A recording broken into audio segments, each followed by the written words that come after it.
ربك لنسألنهم আশুলিয়ায় গণ অধিকার পরিষদের ধামসোনা ইউনিয়ন ৬ নং ওয়ার্ড কর্মী সম্মেলন হয়েছে।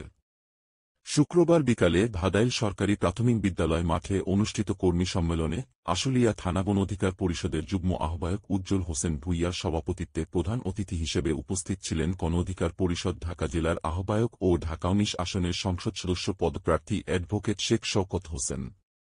এছাড়াও ঢাকা জেলা ছাত্র অধিকার পরিষদের সাধারণ সম্পাদক শ্রী অর্ণব কুমার শীর্ষেন্দু, আশুলিয়া থানা গণ অধিকার পরিষদের সভাপতি নূর মোহাম্মদ, সাধারণ সম্পাদক হালিম মাস্টার, রুহুল আমিন সহ আরও অনেকে উপস্থিত ছিলেন।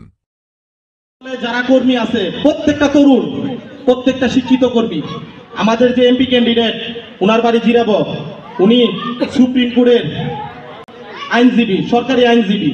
আমরা টাকা পয়সাতে রাজনীতি করিও নাই, এখনো করতে পারবো না, কিন্তু আমরা যেটা দিতে পারবো ভালোবাসা দিতে পারবো। ভালোবাসা আমাদের মতো পরিষদের মতো কাউকে দিতে পারবে না। আমি উদাহরণ দিচ্ছি, বা আমাদের পরিষদের যে গঠনতন্ত্র, আপনি আপনার যদি মেধা এবং ইচ্ছা আকাঙ্ক্ষা যদি থেকে থাকে, আপনি যদি একজন কার্যকরী সদস্য যদি হয়ে থাকেন, আমাদের গঠনতন্ত্রে উল্লেখ আছে যে আপনিও ভিপি নূরের জায়গায় আসতে পারবেন, আপনিও আমাদের দলের প্রধানমন্ত্রী হতে পারবেন। যে ৫ তারিখের আগে আমরা প্রায় ৪২টি দল একত্রে যুগপৎ আন্দোলনে ছিলাম, কিন্তু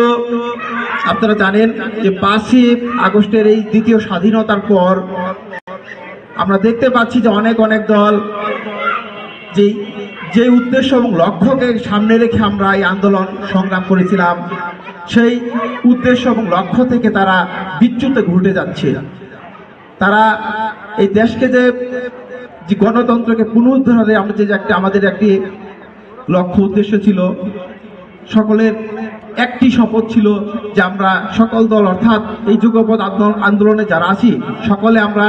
এই ফ্যাসিস্টকে দূর করে একটি সুন্দর একটি গণতান্ত্রিক রাষ্ট্র বাংলাদেশে গঠন করব, যেখানে বিচার বিভাগের স্বাধীনতা থাকবে, শাসন বিভাগ এবং আইন বিভাগ প্রত্যেকটা বিভাগের উপর একটি চেক এন্ড ব্যালেন্স থাকবে, মানুষের শ্রমজীবী মানুষের অধিকার